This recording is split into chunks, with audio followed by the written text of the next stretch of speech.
Live from downtown Detroit, Local 4 News at noon starts now.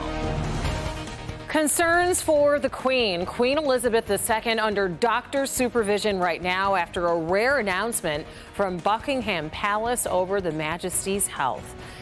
That is our noon news. That tops our news this noon. Right now, there is an outpouring of support for Her Majesty as doctors are continuing to closely monitor her health right now. Let's take a live look at Balmoral Palace, the Queen's Scotland home. We know that Prince Charles and wife Camilla are in Balmoral with the Queen. Prince William, along with Prince Andrew and Edward, have also just arrived in Scotland and are heading over as well. Prince Harry is on his way to be with the Queen. However, BBC is reporting that his wife Meghan is staying back in London. Let's go to Molly Hunter. She joins us now from London with more. This morning, Buckingham Palace released an extraordinary statement. I'm just going to read it out right now. It reads, following further evaluation this morning, the Queen's doctors are concerned for Her Majesty's health and have recommended she remain under medical supervision. The Queen remains comfortable and at Balmoral. This is a rare statement. This is the strongest indication yet of her poor health and of the level of concern from the palace. Now, last night she canceled a virtual Zoom meeting. We did see her, though, in person on Tuesday. She was on her feet with a cane, appointing the UK's new Prime Minister, Liz Truss.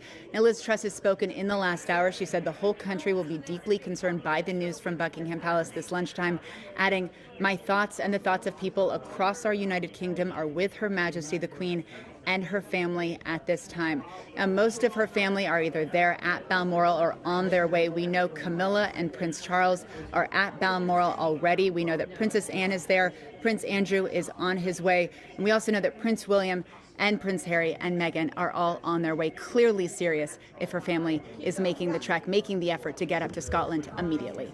Molly Hunter, NBC News, London.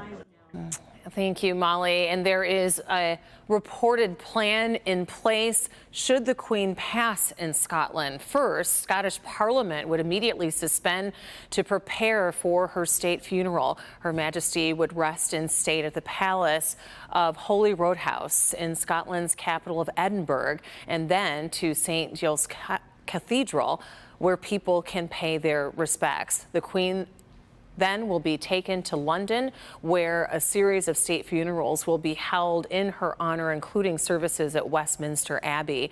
She then will be laid to rest in Windsor next to her husband of 70 years, Prince Philip, the Duke of Edinburgh.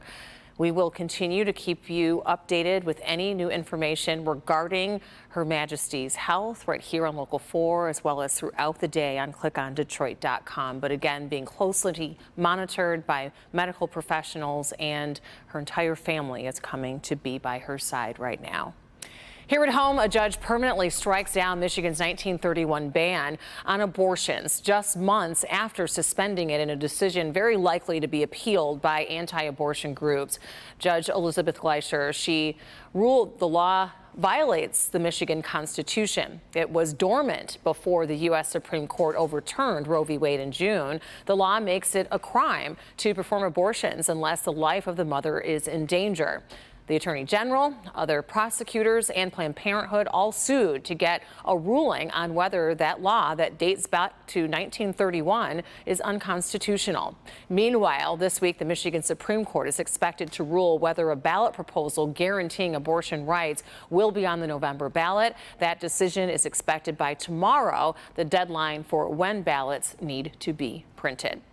A judge is weighing options about a lawsuit filed from Eastern Michigan University looking to end a strike from its faculty members. On Tuesday night, EMU faculty voted 91% in favor of authorizing a strike. The two sides have been meeting over pay raises and the cost of health care, with contract talks between both sides still ongoing.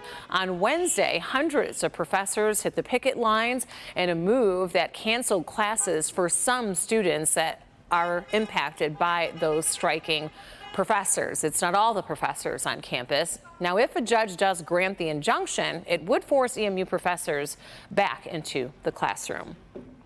Prosecutors are named to probe GOP candidate for Michigan AG Matthew DePerno and others about efforts to access voting machines. Now, this comes as video shows a training where participants were called undercover agents, apparently getting training for that, and told to write down any irregularities that they saw, even bring in cell phones that they're not supposed to. For more on this, let's get out to Nick Monticelli.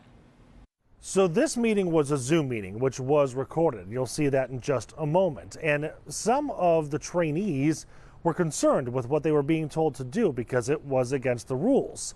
The Wayne County GOP chair essentially told them to hide it.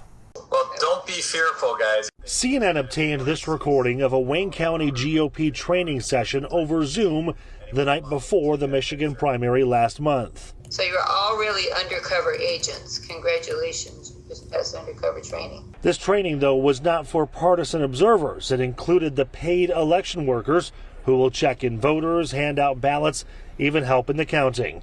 The poll workers are hired by towns and clerks, and Wayne County's Republican chairperson, Cheryl Costantino, tells them that they may need to break the rules to uncover fraud. They were told by their trainers that they could not have their phones with them. So I would say maybe just hide it, and maybe hide a small pad and a small pen. You need to take accurate notes. If we are observed with a pen and a piece of paper writing on anything, they just said they would ask us that they would remove us. That's why you got to do it secretly. And that's the comment making headlines today. When asked why she told election workers to act like spies, Costantino said, to kind of reframe it and make it more fun and interesting, I said, just, instead of causing a bunch of scenes and things like that, just write it down, just kind of be like spies and let me know what's going on. That's one side of the story, but Jeff Timmer, who used to lead the Michigan GOP, believes this training goes too far. They think they're saving democracy from the cannibal socialists, where in fact what they're doing is eroding the public's faith in elections. Despite all of this, the Secretary of State says that the upcoming November election is just fine and that looking backwards, there still has been no evidence of fraud. They also said that what tends to happen is these election workers will come, see the process firsthand, and then have a change of heart. I'm Nick Monticelli, Local 4. All right, Nick, thank you. Jeep announcing an all-electric Wrangler-inspired SUV. The automaker plans to launch 4 new EVs, including a luxury Grand Wagoneer and Wrangler-inspired.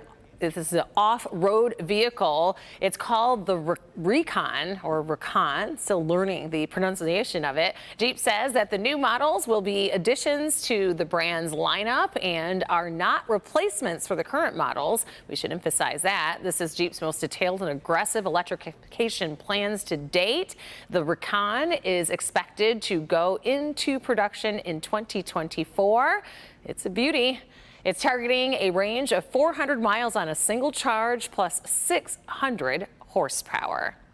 Pretty nice looking car there, Brandon, and would be great to open up the top on a day like today. So beautiful here in downtown Detroit with a look at our skyline there. Another beauty coming our way.